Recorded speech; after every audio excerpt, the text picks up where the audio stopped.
आर्य मां कृष्णा रहेजा जी का जन्म 10 जुलाई 1926 में हुआ था। माता पिता ने सिक्खी व सनातनी धार्मिक संस्कार देकर उनका पालन पोषण किया। अतः उन्हें गुरुवाणी सुखमनी साहिब तथा रामायण और गीता आदि के श्लोक जबानी कंठस्थ थे।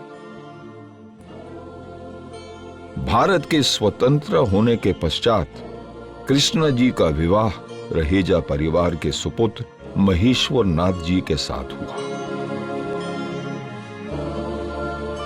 माता जी ने अपने गृहस्थ जीवन में 5 पुत्र रत्न यानी कि बिरेश, सुरेश, प्रवीण, नवीन और सुनील रहेजा और एक सुपुत्री अंजलि रहेजा को जन्म दिया।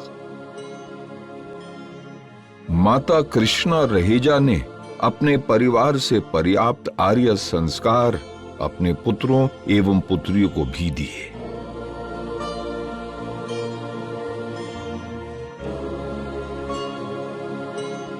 माताजी का पूरा जीवन सामाजिक कामों के लिए समर्पित हुआ।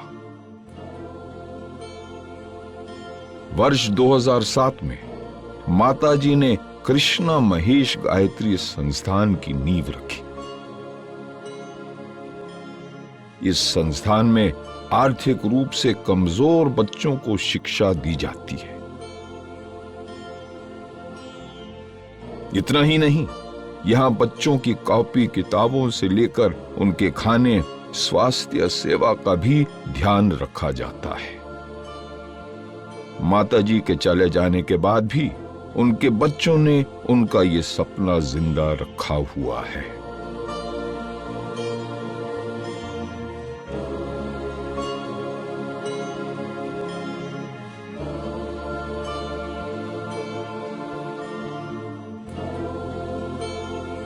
आज सैकड़ों गरीब बच्चे इस संस्थान के जरिए शिक्षा ले रहे हैं। आर्य मां कृष्णा रहेजा जी ने अपनी किताब आंतरिक उद्गार में दुनिया से जो लिया उसे लौटाने का संदेश दिया है। माताजी के सभी बच्चों में ये गुण पूरी तरह से दिखाई देती हैं।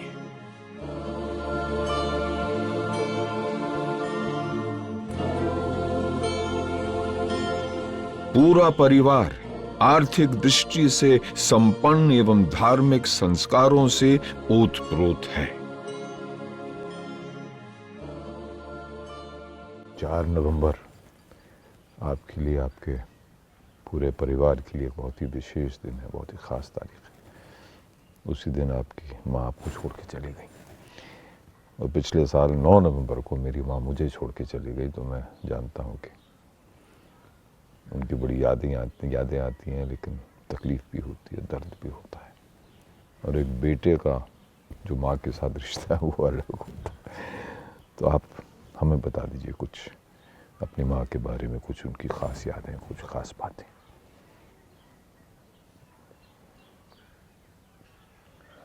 माँ का रिश्ता डिफाइन करना बड़ा मुश्किल होता है जी। उसको आप महसूस करते हैं।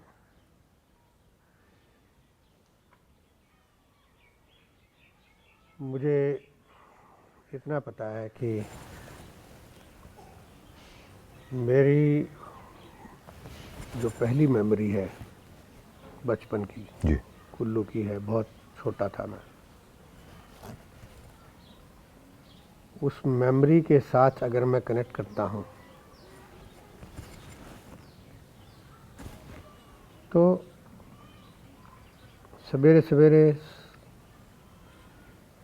अभी अंधेरा होता था, बाहर 4 भी नहीं बजे होते थे सुबह के। सब बच्चों को मम्मी उठाते थे। सर्दी होती थी, कुल्लू पहाड़ी इलाका था जी। बिस्तर में उठा के वो हमारे सबसे जो है भजन गवाते थे। क्या बात है।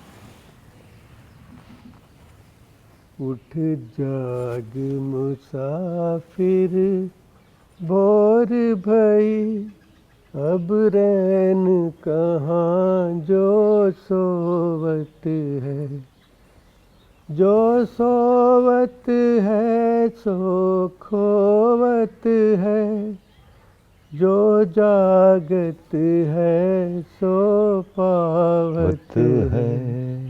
उठ नींद से आंखें खोल जरा और अपने प्रभु जी से ध्यान लगा। उठ जाग मुसाफिर भोर भई, अब रैन कहाँ जो सोवत है। क्या बात, सारे बच्चे हम क्या छोटे बात। छोटे बच्चे सवेरे उठ के अच्छे अच्छे भजन गाना। उसके बाद हमें मम्मी पिन्नी देते थे, पिन्नी घर में बनाते थे जी जी जी। उस ज़माने में, तो हमें इंसेंटिव भी मिलता था। उसके बाद उठ के स्कूल के लिए तैयार करने के लिए शुरू हो जाते थे हम। छोटे छोटे मेरे छोटे छोटे कदम थे, पहाड़ से नीचे उतरना, साइड पे पहाड़ पे जाना स्कूल में। मैंने मम्मी को कभी शायद ही खाली देखा। माँ कृष्णा रहेजा आज हमारे बीच न रही, लेकिन उनके ज्ञान रूपी सागर का खजाना आज भी भजनों और प्रवचन के जरिए लोगों तक पहुंच रहा है।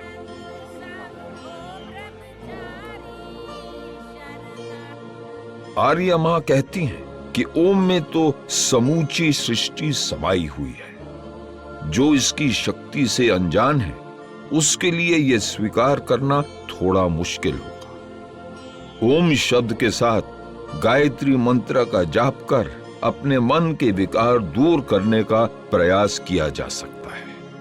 ओम शब्द और श्री गायत्री मंत्र का उच्चारण पूरे ध्यान के साथ करना चाहिए। उचित लाभ के लिए ऐसा करना आवश्यक है। एक तो गायत्री मंत्र परमात्मा ने दिया है और एक ओम नाम उसका बताया हुआ है। कभी ना सोचिएगा कि किसी का रखा हुआ है ओम नाम। दोनों गायत्री और ओम नाम दोनों परमात्मा ने ऋषियों मुनियों को सुनाकर कहा ये मानव संसार के अंदर जा रहा है और वहां जाके कभी नहीं भूलेगा मुझे। गायत्री तो उसकी बुद्धि होगी, बुद्धि का मंत्र है। धियो यो न प्रचोदयात्।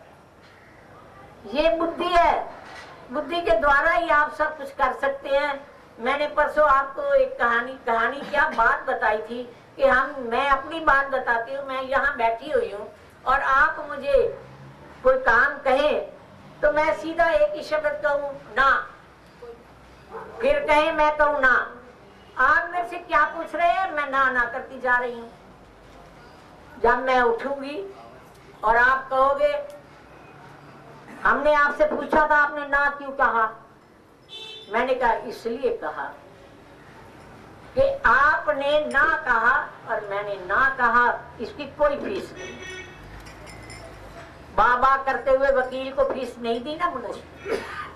उसने सिखाया था भाई तेरा तू केस जीत जाएगा अगर मेरा कहना मानेगा कि जब वकील पूछे जज पूछे तूने उसका उत्तर नहीं देना, कहना है बा।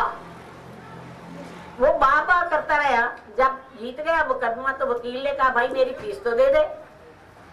तो उसने कहा फीस बा। वो कहने लगा क्यों? तो मैंने परसों आपको कहा था अगर बुद्धि से इंसान काम संसार में आके करता है तो वो किस गति को प्राप्त करता है? देव गति को, मोक्ष गति को। ऋषियों मुनियों ने इसका दान किया। अगर हम 1000 बार प्रतिदिन गायत्री का जाप करें तो हम जैसे सांप केचुली से छूट जाता है ना, हमारा नया परिवर्तन हो जाएगा, बिल्कुल हम नए बन जाएंगे।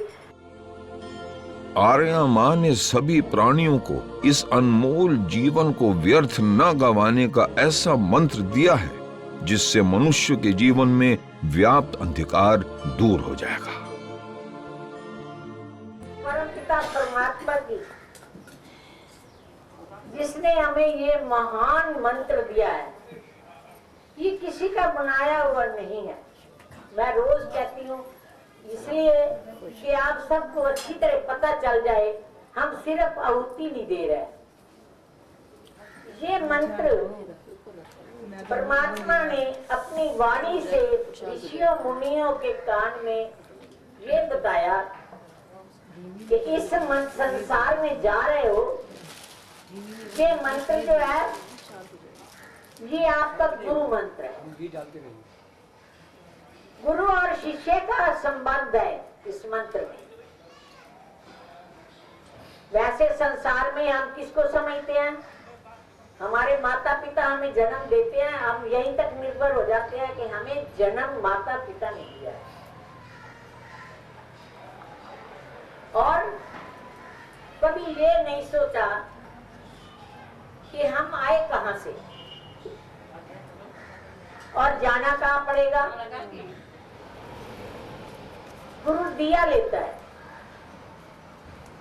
और उस दिए में तेल डालता है और रुई की बत्ती बनाते हैं और दिया सलाई से उस बत्ती को जलाया जाता है, तभी प्रकाश होता है।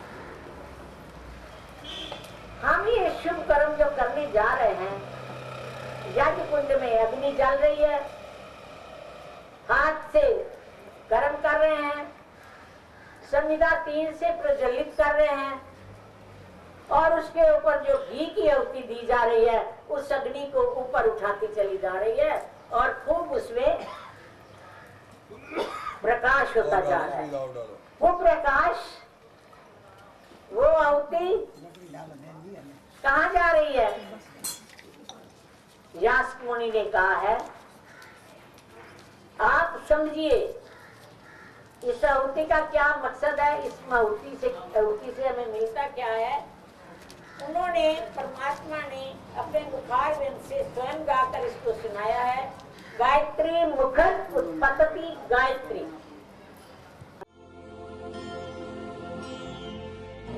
इतना ही नहीं, आर्य माँ ने मंत्रों की शक्ति और उसके जाप के महत्व को कुछ और अलग ढंग से भी समझाया है। संसार में रहते हुए मोह बंधन में फंसे हुए हम उस सत्य स्वरूप को जान नहीं पा रहे हैं, जिसका मंत्र में परमात्मा ने हमें ज्ञान दिया है कि ऐ मनुष्य, तो सत्य रूपी माँ का दूध पी रहा है। अपनी माँ आंचल में वैसे पिलाती है, ढक के पिलाती है, लेकिन गायत्री माँ सत्य रूपी दूध पिलाती है, फिर भी तो नहीं पीता। इन मोह के बंधनों में फंसकर ये क्रिया हम नहीं कर रहे।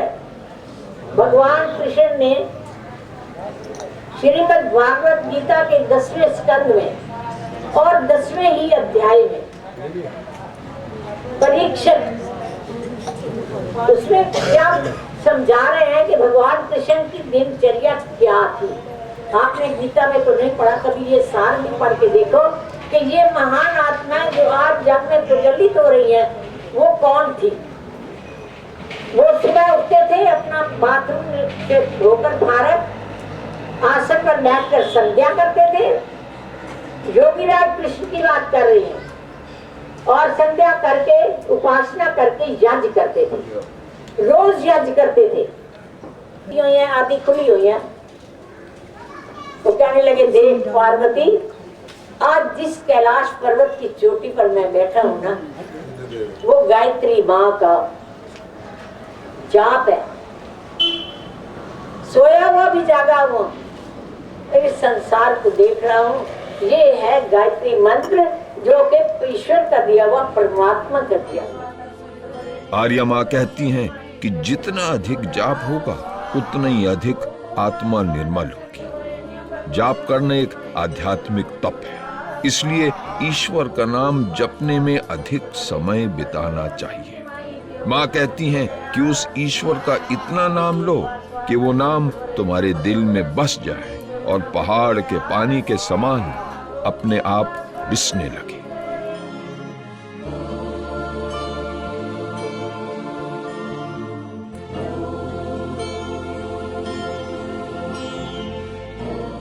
आज 4 नवंबर 2015 को माता जी की 8वीं पुण्य तिथि पर हम उनके चरणों में श्रद्धा सुमन अर्पित करते हैं और वो सदैव हमारे साथ रहकर हमारा मार्गदर्शन कराती रही। व्यक्ति को 84 लाख योनियां भोगने के बाद मनुष्य के रूप में जन्म मिलता है।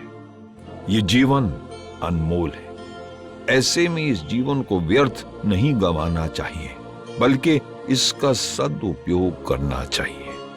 ऐसे कर्म करने चाहिए जिनसे हमारे जीवन का सही मार्गदर्शन हो। हम अपने पथ से कभी ना भटके और अपने भीतर छिपी ज्ञान की रोशनी को जलाकर दूसरों को भी मोक्ष प्राप्ति का रास्ता दिखाए। माँ का रिश्ता, मैं इसको कुछ नहीं कह सकता। मेरे जैसा इंसान जो अपने आप में कर्म में विश्वास करता है, तो वो ये सोचता है कि मैं अगर उस टाइम पे नहीं कर पाया, कर्जा नहीं दे पाया, जी जी, उन्होंने जितना किया मेरे को शायद जन्मों जन्मों तक भी नहीं कर सकता। नहीं कर पाएंगे। लेकिन उनके जाने के बाद उनकी जितनी इच्छा पूरी कर सकते हैं तो हम सब कोशिश करते हैं। मैं भी कोशिश करता हूँ, चाहे कितनी भी मुश्किल हो, टाइम का कंस्ट्रेंट हो, फिर भी मैं यहाँ रेगुलर आता रहता हूँ, रेगुलर गाइडेंस देखता हूँ। नीति निर्मल मेरी जो वाइफ है वो बहुत टाइम देती है यहाँ जी, पे, और वो भी देखती रहती है सब चीज़ों को कि अच्छा हो।